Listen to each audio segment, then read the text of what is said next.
Listeners be advised.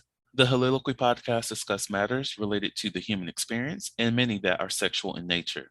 Due to this, some conversations may surround triggering topics such as sexual violence, self-harm, abuse, and much more. Please be advised, a list of crisis and psychological resources will be available in the show notes of this episode. With that said, let's get started with the show. Ladies and gentlemen, may I have your attention please as we go through the following safety instructions. In the event that there is a loss of cabin pressure, oxygen mask will drop from the overhead. Place the mask over your nose and mouth. Breathe normally as oxygen is flowing even if the mask is not inflated. Be sure to adjust your own mask before helping others.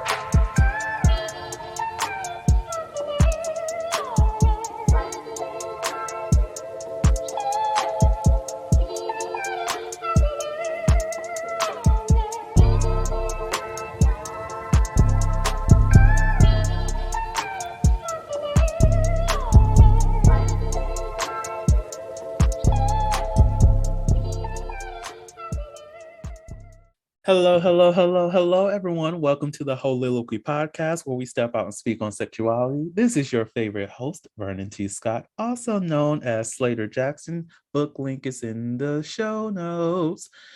Also known by you freaky motherfuckers out there, Sebastian Adams. Also, some of those links are in the fucking show notes as well. But be careful what you click on, because if you click on the wrong thing and something else pop up, I cannot say anything. I don't know what you're talking about. Who the fuck are you? What you mean you clicked on something and you saw porn? I don't know what that is. It doesn't exist. Look. It never happened. It never happened. I don't know. Who is that? Sebastian. Who that? Y'all, on today's episode, we're talking about no facts, no films, no old people. So disgusting. I still see that shit today on these apps. I thought it was done, but it's still a thing. It's still a thing. But on today's episode, I have my friend Quitman Alexander, the fabulous, the wonderful. And look at the smile, y'all. I swear, y'all, if y'all see this motherfucker smile, y'all want to smile too. It's just one of those smiles that just give you what you need to have gotten. Like, that's all I know. So, do you mind letting everybody know what you're up to? Know a little bit about you and all that other good stuff about your shop, well, how they can purchase and how they can get a custom made beautiful gown. Just let the people know about you. Well, the people all across the podcast lands. Like I said, my name is Quitman Alexander. I'm a designer. I do makeup and hair as well, specializing in on-set hair and makeup. Like, that's my jam. I guess you can find me on Instagram at slays_daily. A lot of my work isn't on there though, by the way. Do better. They are on Facebook. I know that. Update your IG so people could look at all your beautiful stuff. Yes, I will be posting. I'll do a post. I promise. Okay. I'm going to make sure I'm going to get this IG so we can put it in the show notes so y'all can have a way to communicate and connect with this motherfucker over here.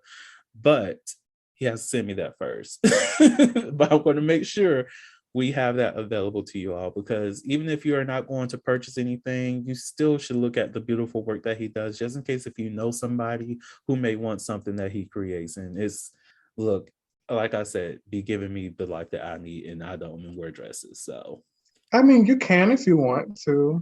You're right. Oh, I look good in a dress. That's what I do know.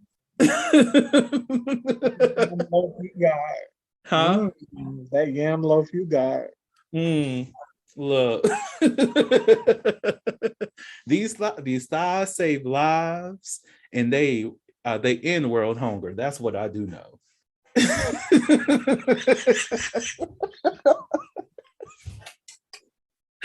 Oh God. Okay. You're feeding the children. Oh God, no. Let them eat, not the children. I mean, like the girls, the gruffs. I know what you mean. I'm just messing with you.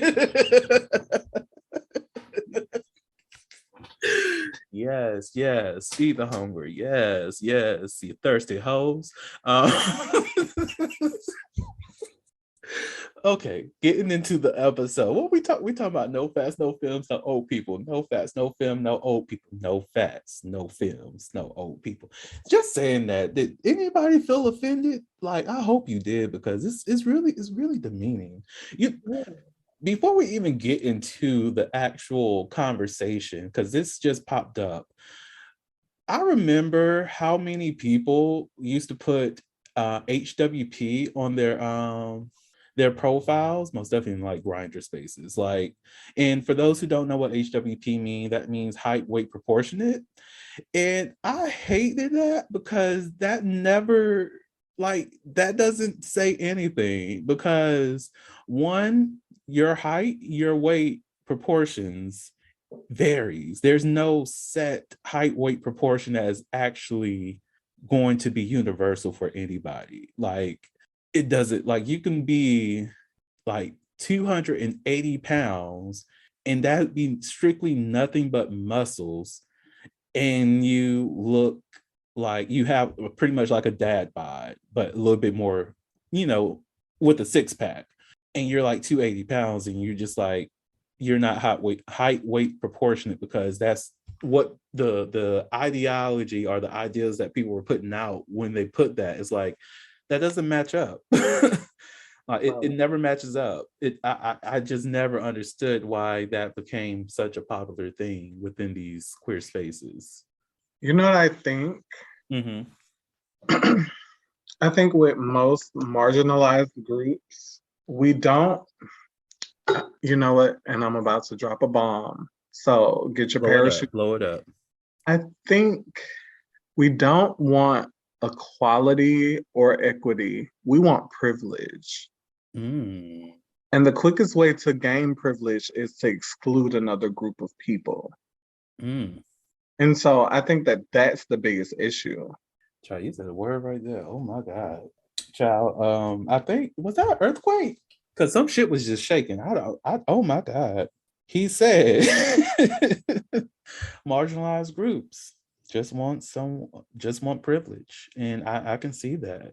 Because honestly, the quickest persons are the easiest people to demean, ostracize, and otherize are those people who fit those categories as no fats. Because look, in heteronormative spaces, it was common to disrespect, make fat bigger people the ass of the jokes, or just ostracize them because of their size. Either way, then you have just no femmes, and just feminine presenting people, women in general, are already ostracized in heteronormative spaces and oppressed. So that's another way that you can have that privilege within queer spaces. And then no old people, and we definitely don't give a damn about the elderly in this damn country. So that's just obvious. So it's like, I see that. Damn, that spoke volumes.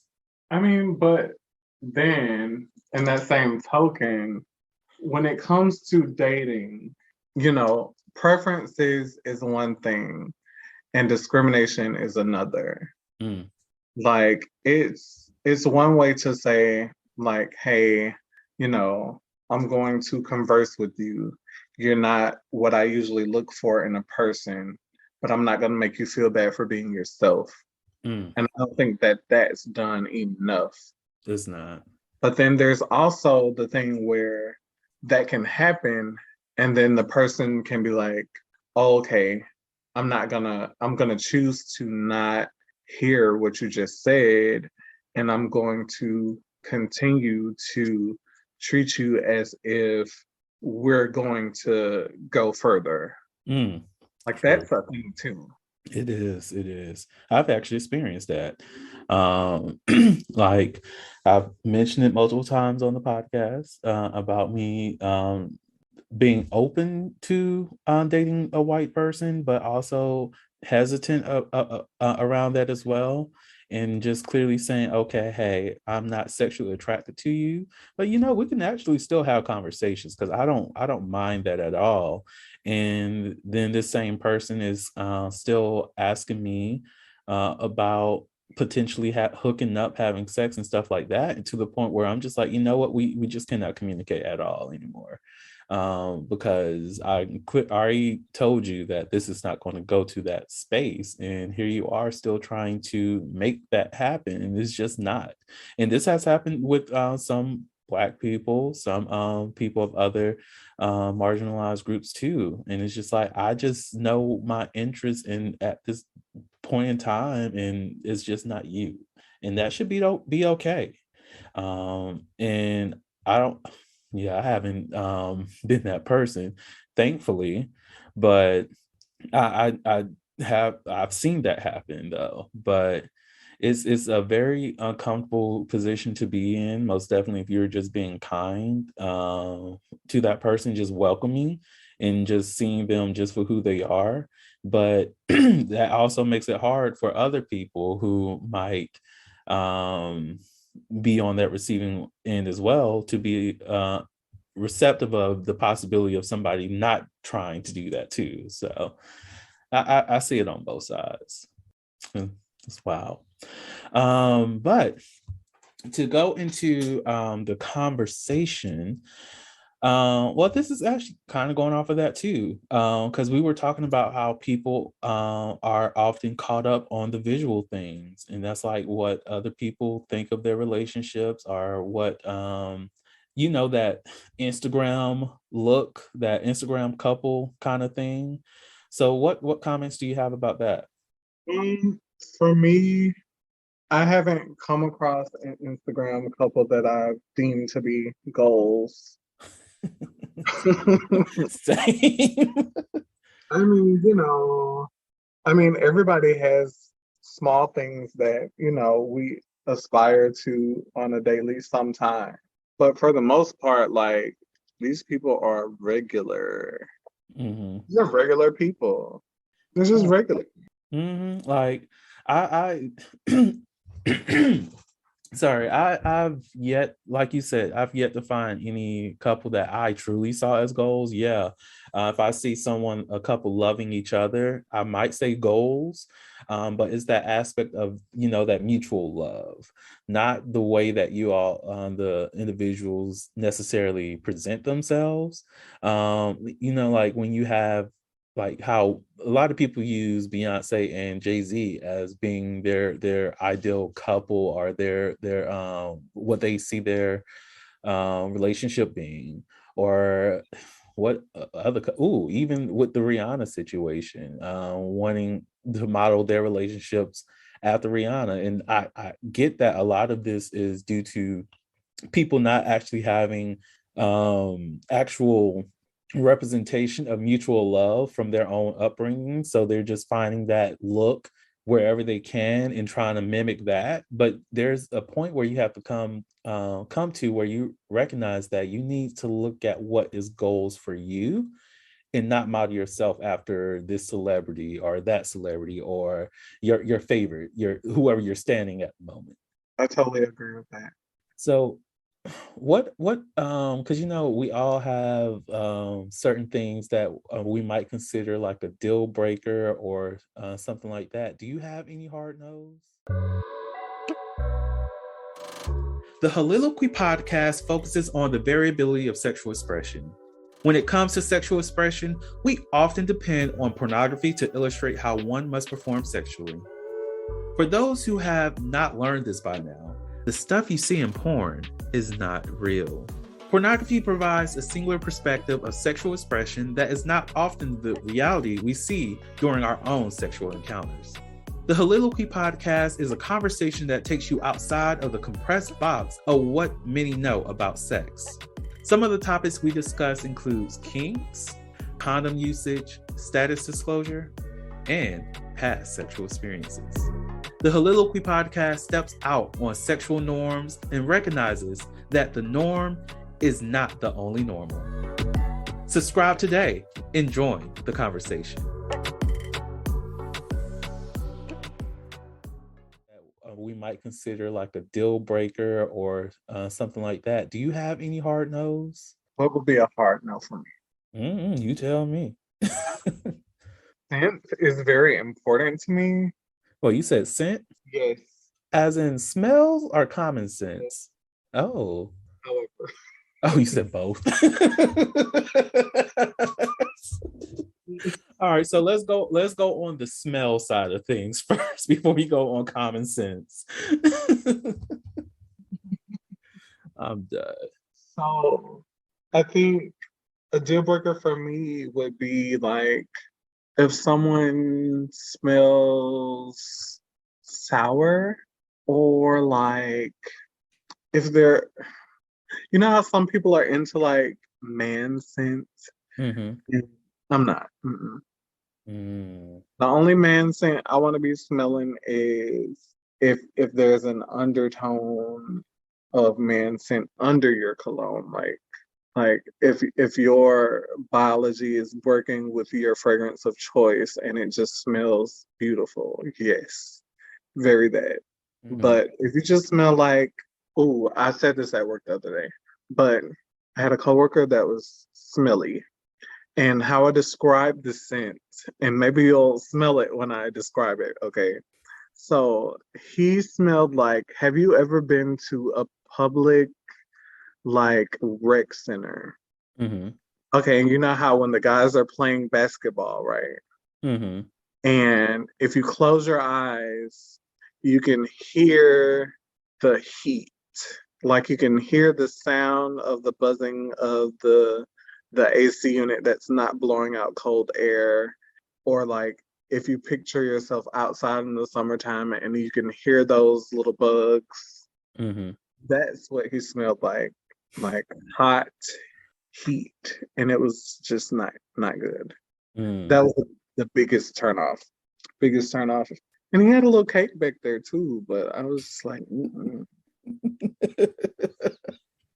See, I was actually about to ask, is it because was it a lack of attraction that made the scent less appealing, or was it just um the scent itself that made him less appealing? Because it's like, sometimes you might be okay with someone that you find extremely attractive, right? Their hot sweatiness and musk, versus someone that you just have no absolute sexual attraction to.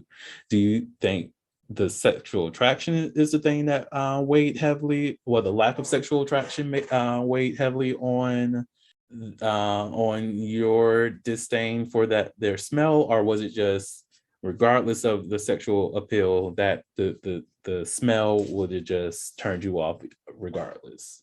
I think, in all honesty, because I'm kind of vanilla when it comes to sexual interactions with people, so it doesn't happen often or frequently. Mm-hmm. Um, but because of that, I find myself able to be attracted to people I normally wouldn't look at in that way. Like Mm-hmm. I can kind of find something not necessarily appealing, but something I don't even know the word I'm looking for. But I can usually find it in someone. Mm. But swamp ass is not one of the things.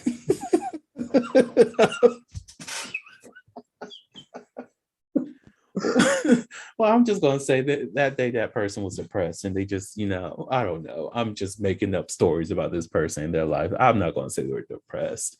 It was a sweaty day.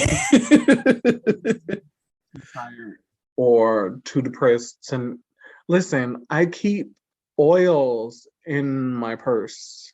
Mm. I keep lotion in my bag. I've brought lotion to work to keep behind the register just in case. There's a tube of deodorant floating around in my car at any given point. There's no excuse. Well, you're right. You're right. If you're making the smelling good that accessible, you're right. You're right. I don't want to shame anyone that's into swamp ass. If you're into swamp ass out there, I am so sorry. But I will save it for you. I promise. It's the fact that you just keep calling it swamp ass. That's going to be the name of the episode. I'm just letting you know. It's going to be swamp ass.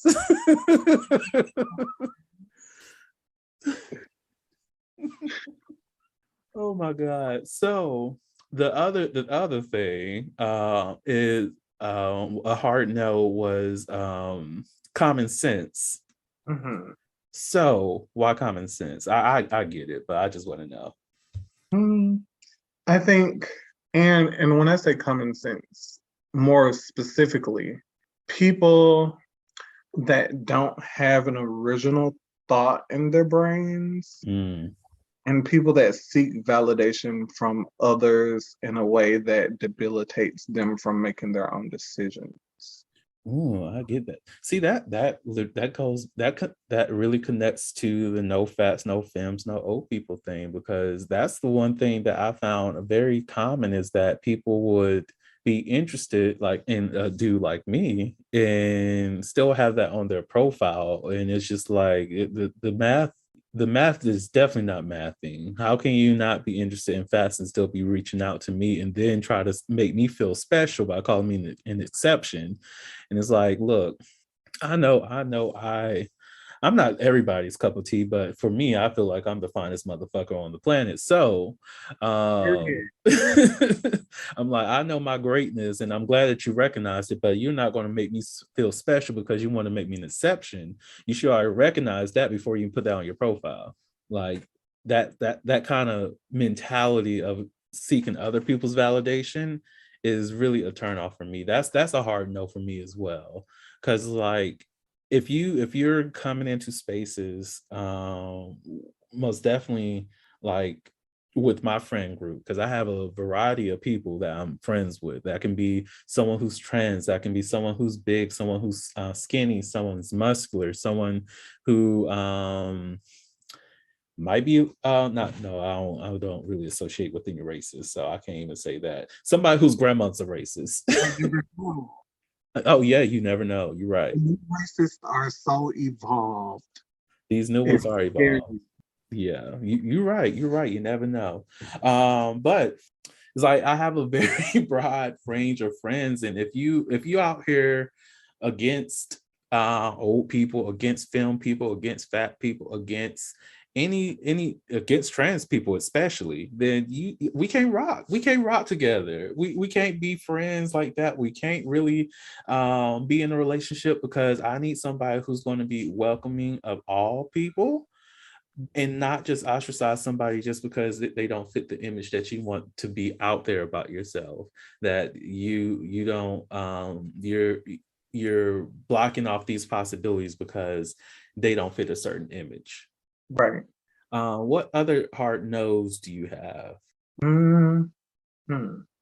I think I think I've truly just kind of been very open. Mm-hmm. But oh, I take that back. A Oh. hard no, a hard no. And this happened recently. So this is why it's fresh. This is why I know it's a hard no for me. Okay. So picture it. Sicily, Oh 19. my God. Okay. So I'm a member of the apps, right? Mm-hmm. And this guy hit me up. He had hit me up like before, and then I deleted, and then he hit me up again, and I deleted. Not because of him, but just in general. Because Mm-hmm. some days I want to be a member of the apps, and then some days I'm just like, no thanks. Mm-hmm. So he hit me up on multiple occasions, and this last time he hit me up, I was like, wait, didn't we have to block each other or something? Ooh, child. And then it all came back to me. So the reason was, when it comes to meeting up with people, I'm very reluctant because first and foremost, like I don't need you, I don't want you, I don't have to have anything from anyone. Um, so there's where majority of my reluctance is. Mm-hmm. And like I kind of got vibes from him anyway. So it was like something about you isn't meshing with me. And so um I a hard no for me is when someone gaslights you in a way that makes you reevaluate your interactions with them. Mm. Like, for instance, we were chatting and I remembered the whole blocking incident. And then it was like, okay, cool, we got past it. Cool.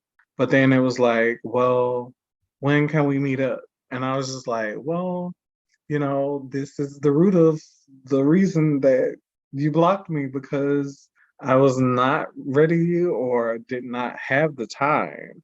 Mm. Because she's the busy man, you know.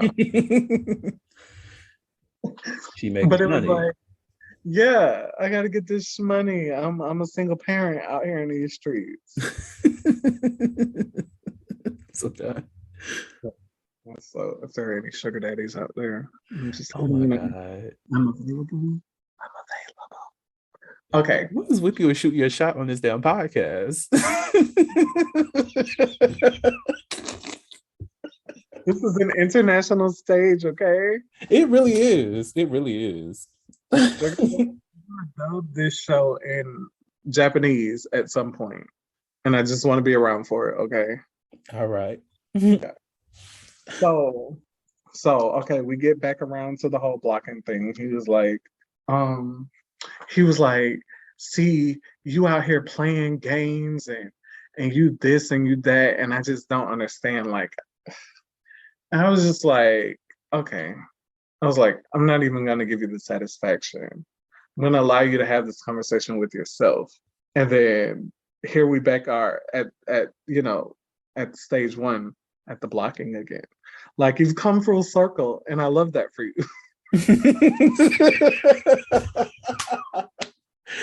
No, I get that though. I get that. So now you got me talking about my personal shit, which I'm all for. So I have a regular, right? And my regular be on some other shit, and I just let them do whatever the fuck they need to do, because I'm just like, that's your problem, because I'm just gonna be me, and I'm still gonna be good. I'm still gonna be Gucci, because guess what? I can find another like you. So it is what it is. So this same regular, Ari, this is before they became to that point of being a regular. Ari knew that they did not want a relationship, which was great for me, because I'm not looking for that with this person either.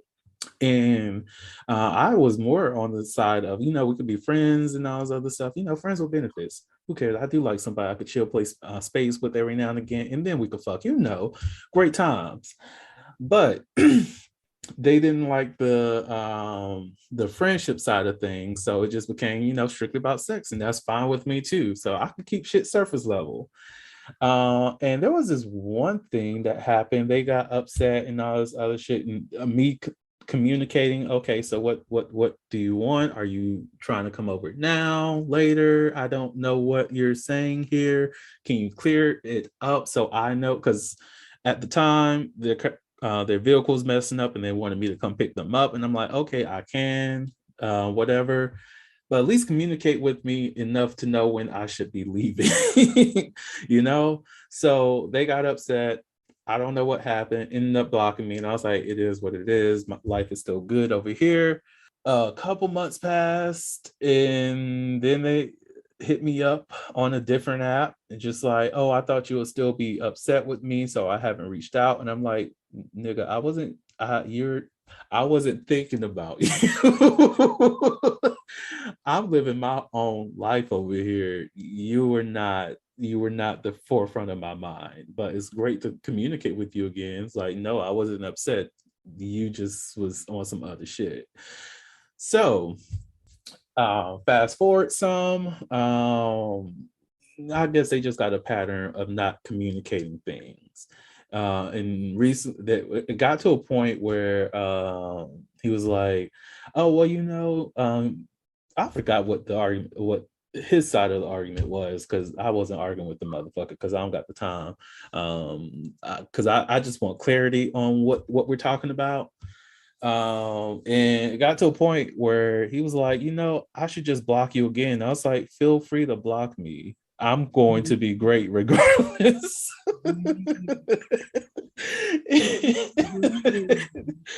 and he looked at, I don't know what happened on that end, but that was like my last message that I sent.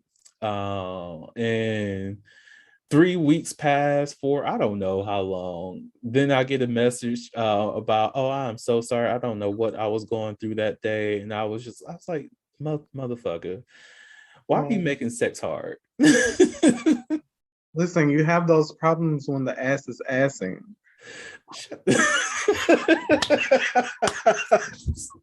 You should be Sounds used to it by now, right? Huh? You should be used to it by now, right? Like, this is why I don't have sex. This is why, y'all, I actually do have sex. I have a lot of sex. Well, not right now. I'm going through a dry spell. Break the dry spell, Lord. Break the dry spell. Why you gave me that face?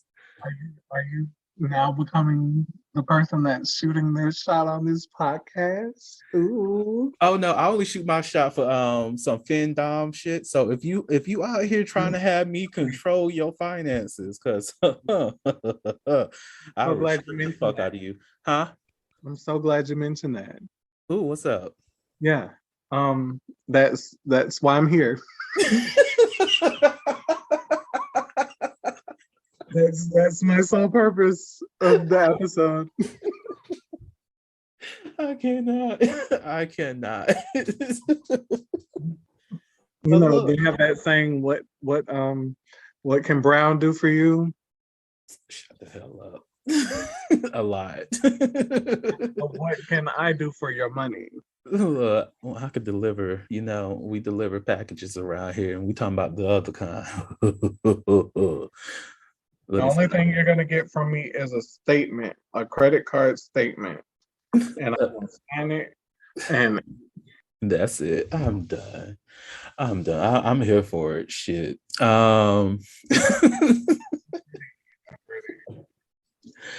But like, see, this is why I stress it so much, that it is important to know your worth, because like, even when I think back to those days when I was allowing people's profiles and their statements of no fat, no femmes, no old people to impact my mental health, I'm glad I got over that, because it's like, this is why I, in the book, which is also linked in the show notes, in my book, I mentioned how, for me, having sex with me is, one, a privilege, is a blessing, and not everybody's worth a blessing. I'm sorry. Like, you got to do the work to get the stuff over here. What they say, prayer without work is dead. So Amen. I'm not giving you life. If you cannot show up and do what is necessary, I'm not going to give you the life that you think that you deserve, because you ain't worth it. If you are not a ram in the bush, okay. We taking to church. Child, this is a forbidden fruit that you will never get used to. That's all I know. Period.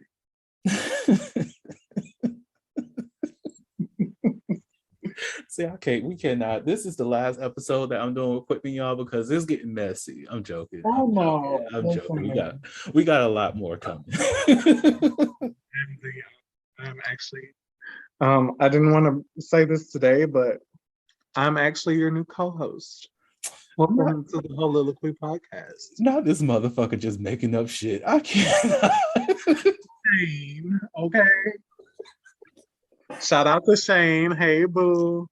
Oh yeah, Shane. We were talking about you earlier. He loves you, and he loves you. You got fans, bitch. You got fans. That's all I know. They hate me, but they love you. So that's what I need you to know.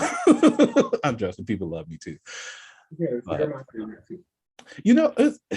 It's interesting hearing back from people who listen to the show and whatnot, and then they send me messages and just like, I love your friends, and I'm like, I love them too. They wouldn't be my friends if I didn't. Like,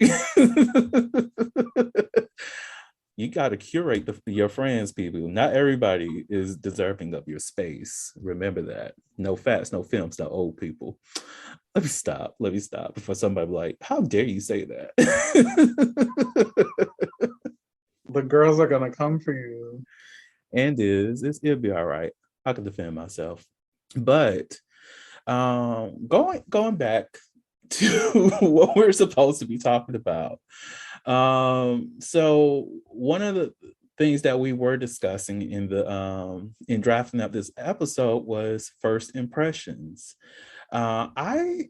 I do see the value in first impressions, but I also, from my own experience throughout life, I never relied heavily on first impressions because my first impressions either they can be correct when it comes to my first impression of the vibe and energy that a person's giving off, or incorrect in terms of if I hold up, something happened.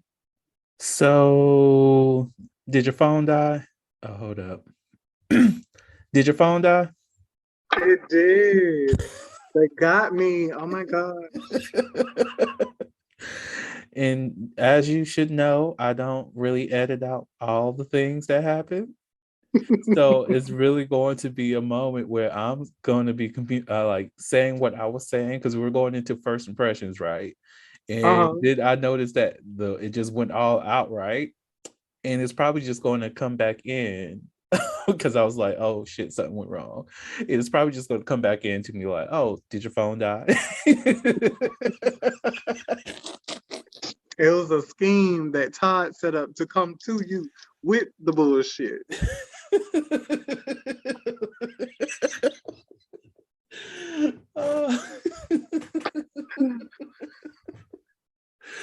Oh God. Oh God. Oh, okay. Okay. We good. All right. So, first impressions.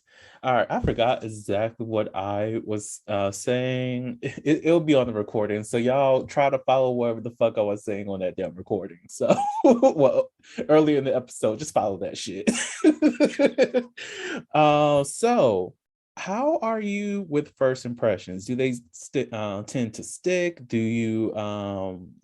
your thoughts change, or do you hold first impressions up to like a high esteem, or where are you on that spectrum?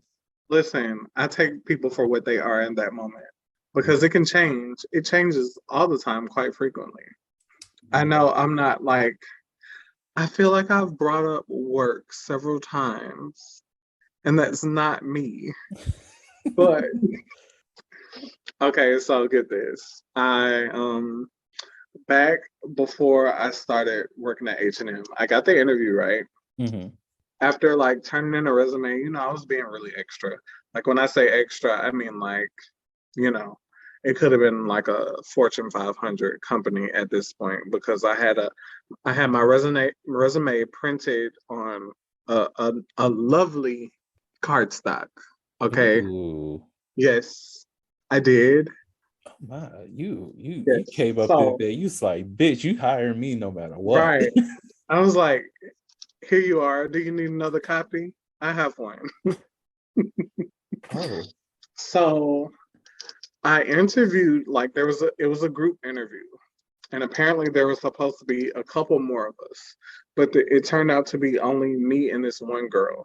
Mm-hmm. And I don't know about you, but like for me, when I'm meeting someone new for the first time and when I am interviewing for something, or when I'm doing a speaking in a public forum, if I'm not performing, I get really nervous. Mm.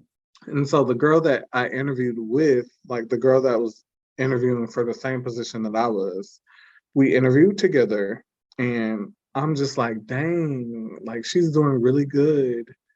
And she interviewed wonderfully. When she got the job, sis turned into something totally different. Mm. She was not the sweet, compassionate young woman in the interview. She turned into like, okay, maybe she didn't turn into anything. Maybe she was just always this. Mm-hmm. But sis had an attitude. She was late. She did what needed to be done in an interview, essentially.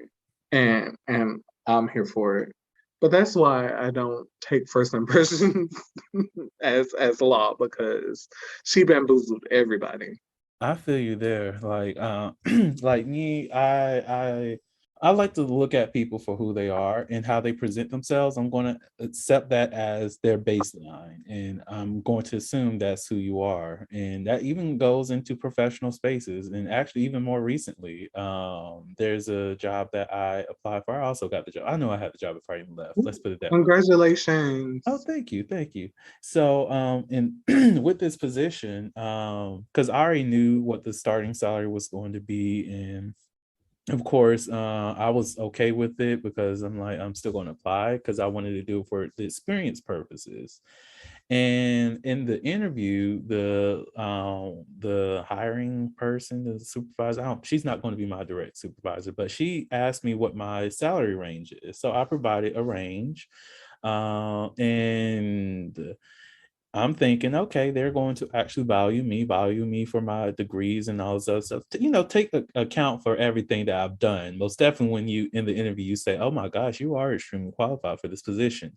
So I'm expecting, oh, I'm going to get extremely qualified pay, and then they're just like, "Oh no, this is just what we start everybody off at." So why give me a salary range? Why ask the question? Because at that moment, you presented an option that I shouldn't even had. So that shows me that I cannot trust you, and you're not going to fight for me in the long run, because this is how you present yourself, and this is the follow-up of that presentation. So now I have to look at you in these two separate circumstances, and now the evidence that I have for you and your character means that you're not somebody I can depend on. You're not somebody that's going to actually fight for me. You're not going to be somebody who actually gives me the full truth. I honestly, walking into this space, I don't think I can even trust you. Luckily, I don't have to work under you, which is great. But I know if I ever need to get anything done, that you're not the person I need to come to. She's not that girl. Right. It's like those kind of things you have to, I look at, because it's like, yeah, whoever you present yourself as great. I love it for you. I love this presentation that you have, but I'm still always looking for what's the genuine side, because I understand when it comes to interviews, you have to put on a character. Honestly, I just stopped doing that. I just come to you if you have the questions. It is what it is. Because I even like a few months ago, I was applying for a institution at a school, and they were like, "Oh, so why did you leave your last job?" And I literally told them because they were adding a lot of extra work that I was not comfortable with doing. So I left that position, and they didn't like that answer. And I was like, "Look, you want someone genuine? That's who I am. I'm not going to lie." I like the truth. Right. I don't get why there's that expectation that you lie about your experience with certain organizations, or why you left. I don't understand why people ask why you left. I left the job. Am I still there? That's it. It doesn't matter if I was fired. It doesn't matter if this happened. It doesn't matter if I quit on my own will. Like, it does not matter. The fact is, you are interviewing me because you felt the need that I fit this role, and I know that I will be great at this job. So let's communicate about how I can add to your organization, which is a lot. And if you don't see that worth and you don't want to see that worth, then fuck you. Exactly. It's like I'm not going to fight to be in any place that doesn't want me. That's Exactly. just how it is. Which is also how I treat my relationships, or how the people I engage with. If you don't want me, I'm not going to act like it. I'm not going to sugarcoat the fact that um just you have this, going back to the subject of the show, you have no facts on there, and you're reaching out to me. You're not going to see the value that I bring no matter what, because you already otherized me. You already told me I'm not worthy of your presence. And now you think I'm going to feel obligated to be with you as though that you are a gift to my life. Oh, no, no, no, no, no, no, no, no, no, no, no. I got too many qualifications, too many certifications, and too many expectations for myself to fall into that trap. Yeah, and it's weird because like, how do you even define what's fat and what's femme? And Mm. because I mean, I have an extensive closet, and if you were to go into my closet, you'd assume that two people lived in there. Well, one person, I don't know, but yeah, it's kind of like someone left their things in my closet sometimes. Like you just wouldn't imagine that it belonged to the same person. But I don't know. It's weird. Like, how do you find what's fat and what's femme? Because some days I wake up and I'm just like, ooh, she's a little fat today. But then a no fat, no femme person is like, suck.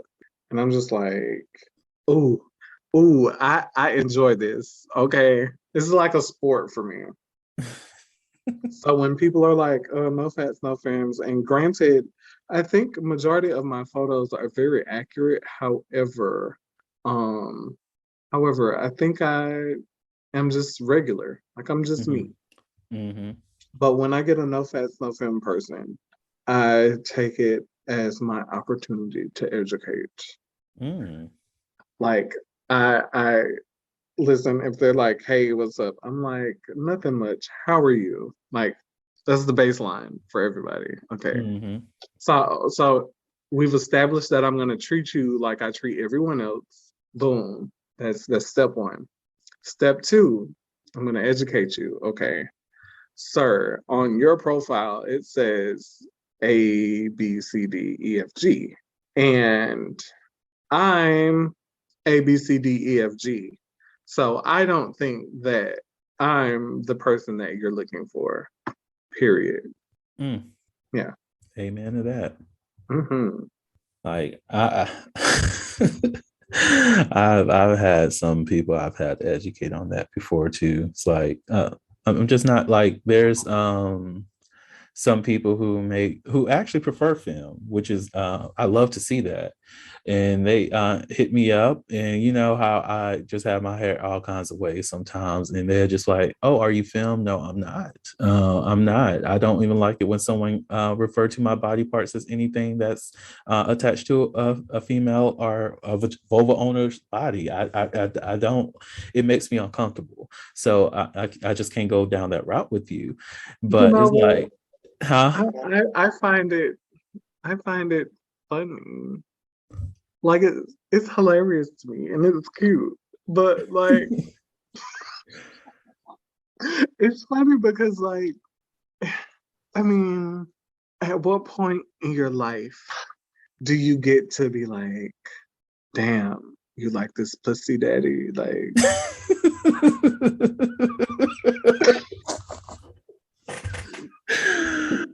like this is your pussy?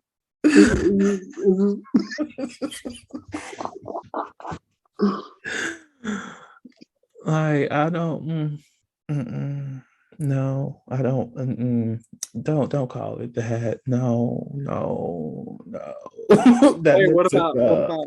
what about bussy with a B? I still can't do that. That honestly, if I even hear that door sex, I'm gonna bust out laughing. And they're gonna if your self-esteem is hurt by that, that's on you. I'm dying. I'm going to be cackling so fucking hard. And I'm just like, you know what? It's been something. It's time. You know what? I'm sick right now. I ate some ice cream earlier today. The Briars is kicking in. Look, the hateration and in this dancery is about to get bubbly. I can't. Ben and Jerry are texting me right now. We good, fam. Thank you so much for showing up and showing out. You were great. You know, I have my person connect with you about any kind of callbacks. You know, we'll figure it out. I'll see you in that email. Huh? A Zoom conference.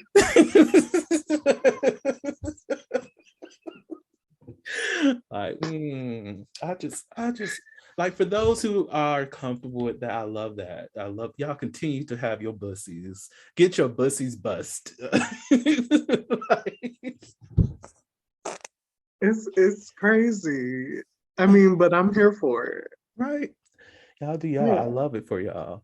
But it's like it amazes me. Like I literally had to, I won't say coach somebody, but just tell somebody, look, I read your profile. We can have a conversation because we've already been having a wonderful conversation. That's great.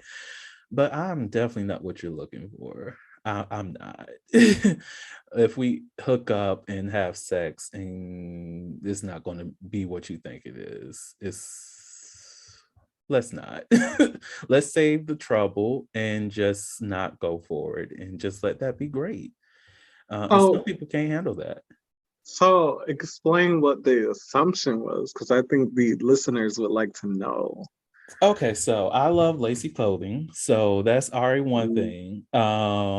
And We stand then a body stocking. Look, and then I colored my hair blue, and that's one of my profile pics because I cannot wait until my locks are fully locked so I can actually start coloring a lot more. And then I also had some pictures with what else did I have? I think those were the only ones I had up at the time, and just a picture with me regularly with my locks and growing. And people will just slide into the DMs and whatnot and just be like, hey, you interested in hooking up and stuff like that. And I read over their profile, they're just like, oh, they're looking for a film. And I'm just like, hey, I'm open to meeting up, but just a heads up, I'm not a feminine presenting person. I'm not femme at all. I do identify as masculine. So it is, if that's an issue, then let it be an issue. If not, okay, we can figure some shit out. And for some of those who are more open to moving forward, it ends whenever I ask for a face pic, and that's what and that's that on that. So Right.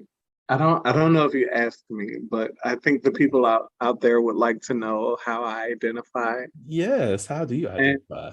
I am a proud, proudly trans rich. Okay.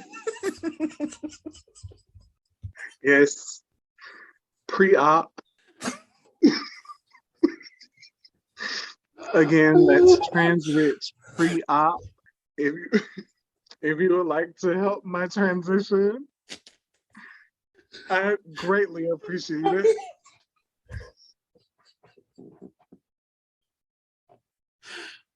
Oh God. Okay. My pronouns are direct deposit, cash app me, Cash tag. funds pending. Check cleared. And I officially would like to go by deposited.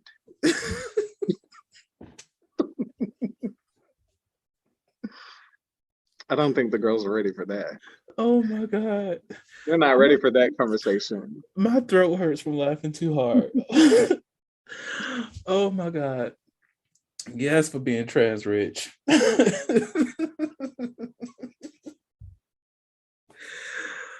Oh, I love it. I love it. I love it so much. Oh God. What if somebody says that they're not into trans? So does that mean they're not going to be, so no Well, trans rich? I don't think that they would. I don't think I fit in the category of trans. Like, You're right. You're you right. know, I just think that labels are for people that need to have labels. Mm. And I, we actually have an episode coming up about labels, if I'm not mistaken. Let me double check. It's gonna be coming up. Yeah, we do. We do. It's further on down the line, but ooh, that's gonna be. I think that's where that conversation came from, anyways. Right. That's right. Oh God, I'm here for it. Yes, yes, for the trans rich individuals, Mhm. and that's another thing. Most definitely, because when it does come to trans people on these dating apps, I've noticed a lot more love for trans people for real, which I love to see that happening. But I also see some aspects of, no trans, but still have like the concept of still no mask, no art, or no film in there too. And that's the thing that I don't.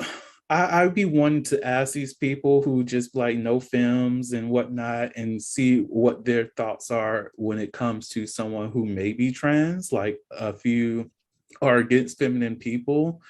Are you open to trans men? Because a lot of trans men are masculine presenting. So are you against them as well? Because you see them as women in this moment, or do you see them for who they are, which is a man?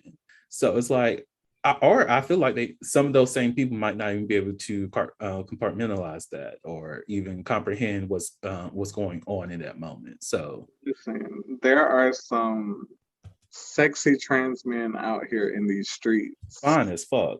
Oh, MG. Oh my God.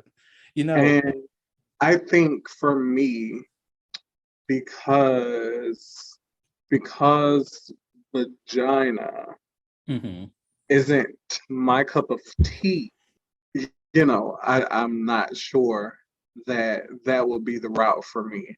However, I do kind of fancy the idea of being able to, I fancy the idea of being able to pick the penis size. Mm. Like that that's intriguing for me. Like, just imagine if you met a guy, right? Mhm. And he was perfect, and you guys get into a committed relationship, and you've never done it before, the and you've never seen it before, and he whips it out, and it's just like humongous. Mhm. And I'm not a size queen. I've just not reached that point in my career where I'm able to take on such large roles. However, wouldn't it be nice if you met someone and then they were just like, yeah, you get to pick what size I am downstairs. Mm. Well, as the podcast listeners already know, I am totally into trans men, and I am open to having me a top trans daddy. And just find me. I would love to see it pop up, pull up. Because look, I will say one thing. I know vagina is not your cup of tea, but you can make that shit in a tea bag for me, and I'll drink the shit. I'm here for it. Really? Oh, it's a tasty thing. It's a beautiful Talk thing. about it. Ciao. So I don't really meet up with many women or even vulva owners. I will say that, but that does not mean I will not. And I love planning pussy. I will be real. I enjoy it. I love the feel of it. From the clitoris to the labia to the inner velvety feel with inside of the vaginal canal. I love the taste. I love it. Pussy is delicious. It heals the soul. Here's my thing. Okay. It would be just my luck to try it once. Mhm. Become a father. Just my luck. Well, Just my look, luck. that's when the pussy snatched the soul, you know. And I have no doubt that it would. I've heard stories. I've seen things. Well, like, Jeez. but it's I will say pussy is not for everybody. It's not for heterosexual men, because I don't understand how y'all can be heterosexual for this long and still not know how to treat a pussy. I just don't. I do not understand that math is not. These heterosexual men are gay. I said it. It is what it is. Fight me, How nigga. you Fight think me, they keep hitting the wrong hole all the time? child. Because it's like a magnet. The ass is the magnet. Right, right, right. Right, right. Doesn't that make sense? It makes sense. It makes sense. Let me stop. Somebody's gonna be like, "How dare you shame heterosexual men? How dare heterosexuals shame everything else that's not heteronormative?" It's okay. Right, It is what it girl. is. We love you. We love you. regardless of how you really feel about people on the LGBTQ plus community, we don't give a damn enough about y'all to hate you. So let's be real. It's okay. Because I'm looking. Because I see you. I see you. You're seen. I can't. This is a So safe space, men.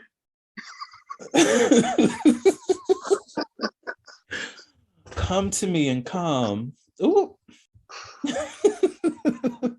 But I really that's one reason why I really hate the concept of toxic masculinity is the fact that there are plenty of men out here who subscribe to that so much that they forget that the woman has pleasure zones and their pleasure matters too, and it's a lot of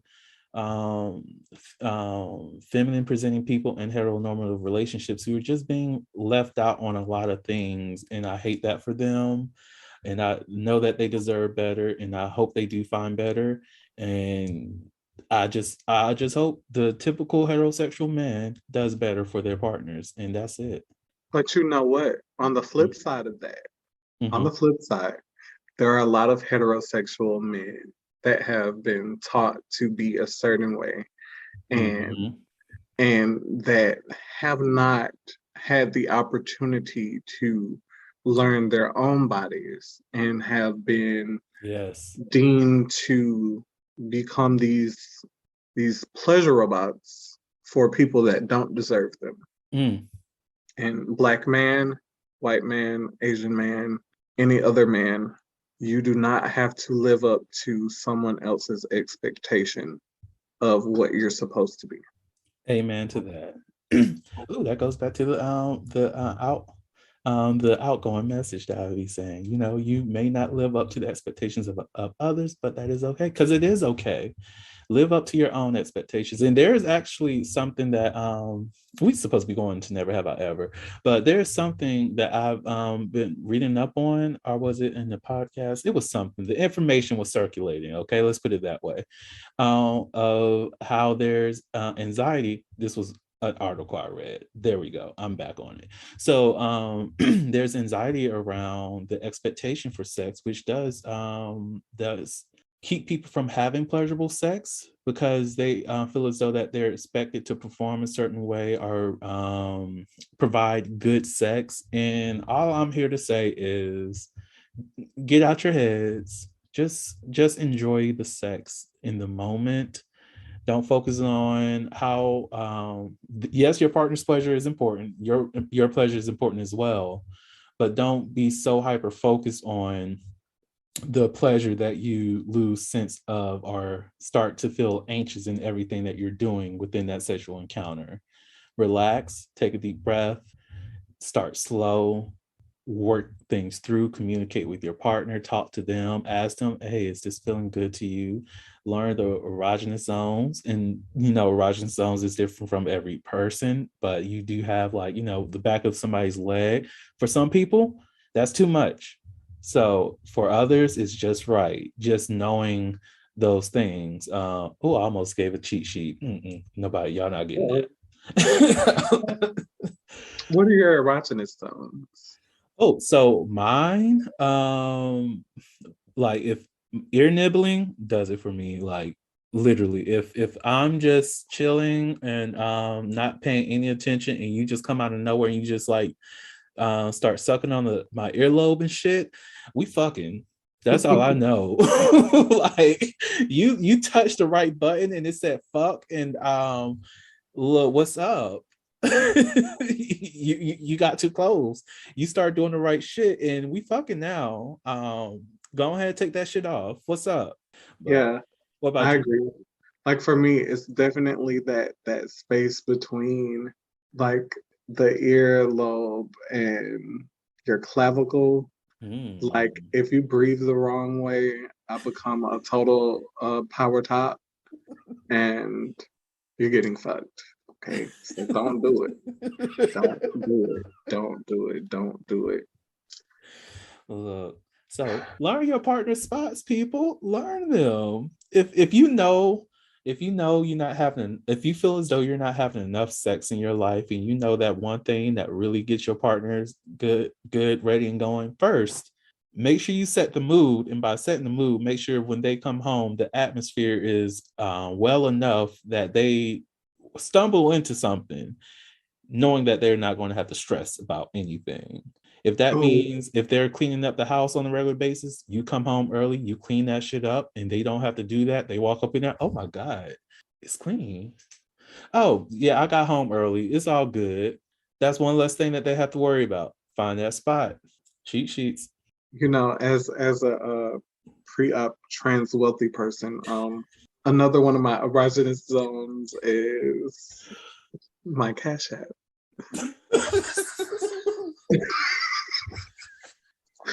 Oh, and if you get to that PayPal family and friends, oh my God.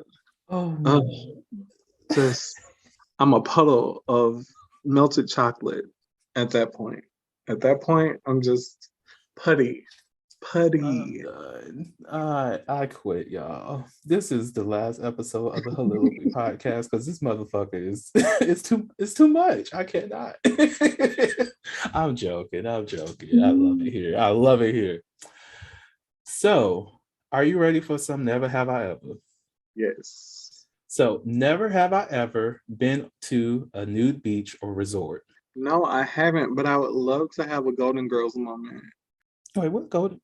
What? I have not watched all the episodes. Let's put it that way. Okay, so there's this episode where where they all go to this resort, right? Mm-hmm. They're all there for the weekend. They get there, they're checking in, and everyone is naked, right?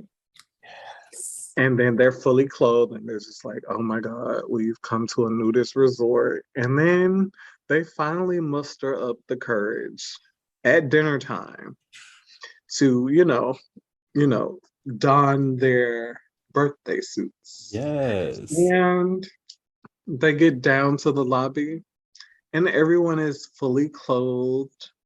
And I remember there's a part where I guess the waiter or whoever was like, we always dress for dinner. And like, yeah, you got to go watch the episode. You got to watch it. I do, but look, I have not been to a nude beach or a resort yet, but I am definitely willing to do that. And there's plans. This is a great way to announce this. There are plans in December to go to Hedonism. Sharita, a friend of mine who's also been on the show, she actually let me know about training that they'll be doing there. And I'm trying to partake in those events. So I'm also going to probably do like an announcement or something like that on the podcast, let everybody know, or just follow us on Twitter. It will be on there too. So definitely be on the lookout for hedonism activities. That's going to be coming up in December because we showing up. Hedonism is in Jamaica too. New resort. So we walking around nude and just being happy and just body positive, sex positive, because I'm going to be a hoe. I'm just being real. But you going to get your groove back, Stella? Oh, child. Fuck a fucking groove. I'm getting a disco back. Like Baby, that is okay. So one of my favorite parts in that movie is when they're at that little party and there's this random lady with her titties out, and it's like they're having a blast, and Whoopi Goldberg is in there. She's chilling. It's just like everything. And that's gonna be me with my titties out. So, how about a would you rather? Okay. So, would you rather have public sex in a nearly empty sports stadium during a game, or have sex in a darkened but crowded movie theater? Ooh. Oh my gosh. I don't know. That's okay. Am I topping or bottoming? That's up to you to decide. Because if I'm topping, I think I would be okay with either of those situations. But how am I gonna make that happen? Child, I've seen videos. Because as the bottom, you're assuming most of the risk. Because I mean, when you're topping, you just unzip your fly. Mm-hmm. But at the bottom, you gotta just pull It it could be off. oral. Oh, oral. Oh, oral. Oral. Mm-hmm. Sign me up for both then. Oral, yeah. Yeah. Yeah. Yeah. Yeah. Yeah. I I just don't want to be on the jumbotron. Like, how do you know when they're not recording? well, the one with the stadium is in a nearly empty parking lot. Wait. Oh, nearly empty parking lot. Oh, hold on. It says public sex in a nearly empty sports stadium. Oh, that's in the stadium. Never mind. You're right. You're right. Jumbotron might come up. You're right. Oh man, what if the kiss cam hovers over you and it's just like Child, that's what they upgrade to the fuck cam. you got 5,000 going on there, you know? Look, if you ain't sucking his dick when this comes on, you ain't doing it right. Ooh. Ooh. Freaknik 2022. See, this is why I cannot be in the NBA in their in any of their marketing teams, because I will have a sex work night. I will have a freak night. Yes. Because it's like, look, like ban all the families from coming, like just sex workers only. look, and this is pay-per-view, and what's going on? You got to pay for that shit. And yes, we having fuck cams, we having oral cams, we having anal cams. When the shit when it comes on you, if you ain't doing what's on that fucking screen, you ain't doing it right. And then have someone like get your social media handles at like the beginning, so like they can film for you and release the content to you in exchange for like a little small NBA logo on your OnlyFans, like. Mm-hmm. That's how you normalize sexuality. Is that a team? The Bucks? I think so. Yeah. It's gonna be the fucks that night. Yeah. And the Cleveland Browns. Wait, that's football, ain't it? I think so.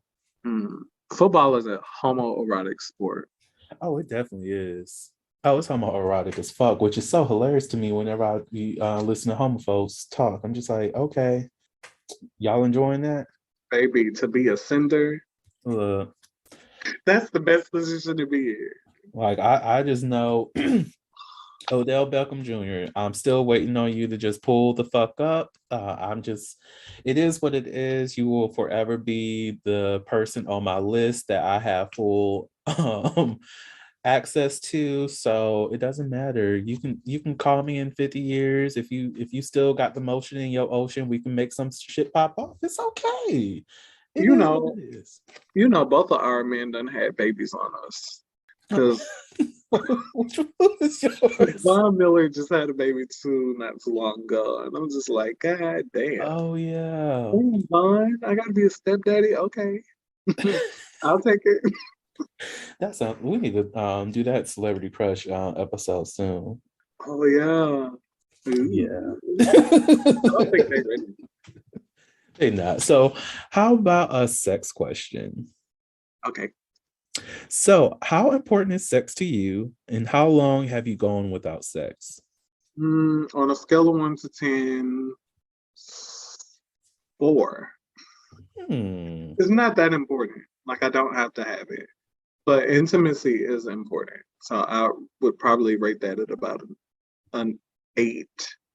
How long have I gone without it? I've been without it for years at a time. Yeah. I would say for myself, I will have to say the importance of sex. Well, my life revolves around sex at this point, but like actually engaging in sex, I would give it a 7.5. Because I can go without it, but having access to it is a little bit like regular access to it is a little bit more not in the mood to have sex when I have regular access than when I'm like having to go out here and find people, because that's when it becomes annoying. So you rather have your juice in the refrigerator and not be thirsty. Exactly. Yeah. Exactly. Like even when I was like in my previous relationship, even when it comes to me having my regular or when I whatever the fuck is going on right now, I'm not looking for sex as often, probably once a week or every other week or something. I might be looking to have sex, but other than that, I'm not frequently. Hmm? Once a week. Oh my gosh, that's so much. Oh, it's not. That's only 52 times a year. Like what? 52 times a year? Oh my God. But like even if I'm like in a committed relationship and it's not with the poly twist or have that openness to it, I can go months without having sex and it's fine because I'm not going to be looking for other people to have sex with. I can enjoy it a lot more when I'm with that partner. But I do I'm like to open to have being in regular a access. poly relationship. Huh? I think I could have two boyfriends. Right. Yeah. Uh, And they could and be each other's boyfriend, but they better not do nothing without me. Then I'm gonna be like, fuck y'all doing. it's a committed relationship, I hope.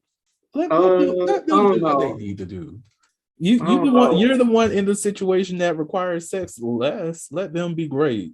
Not this I don't face. know. I'm done.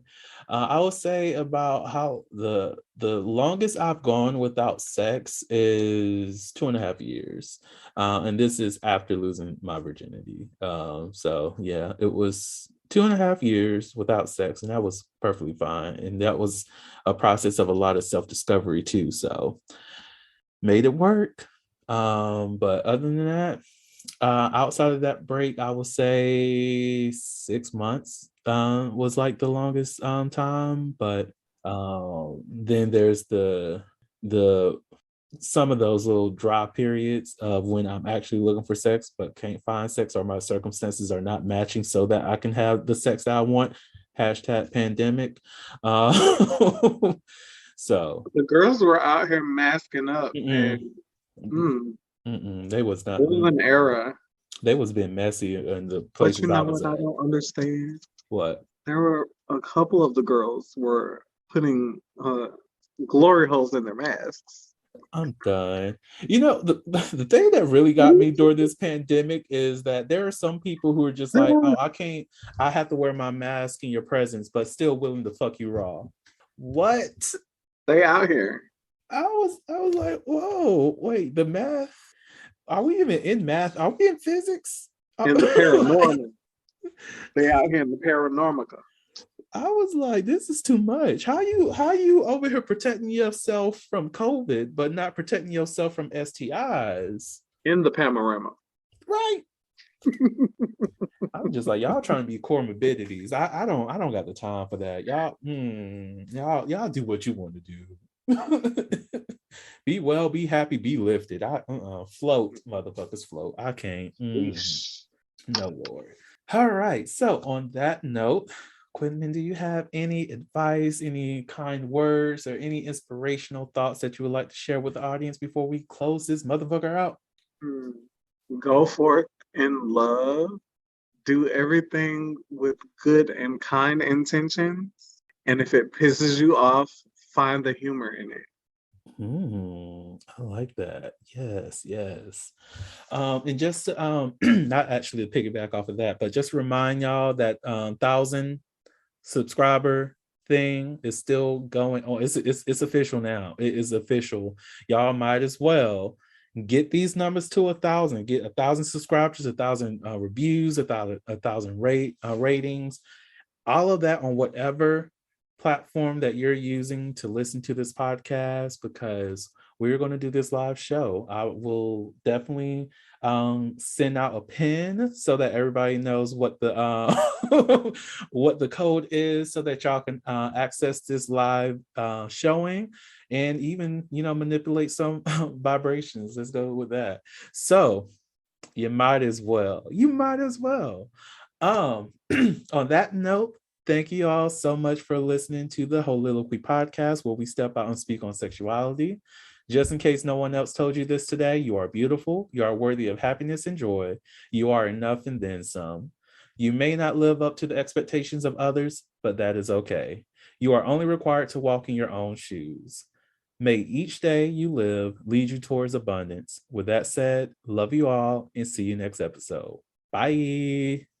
Thank you for listening to the Soliloquy Podcast, where we step out and speak on sexuality. You can subscribe to the podcast through your favorite podcasting app and find us on the web at www.soliloquy.com.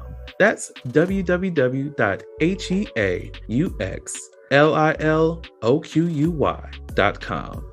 Share the podcast with your friends and join the conversation.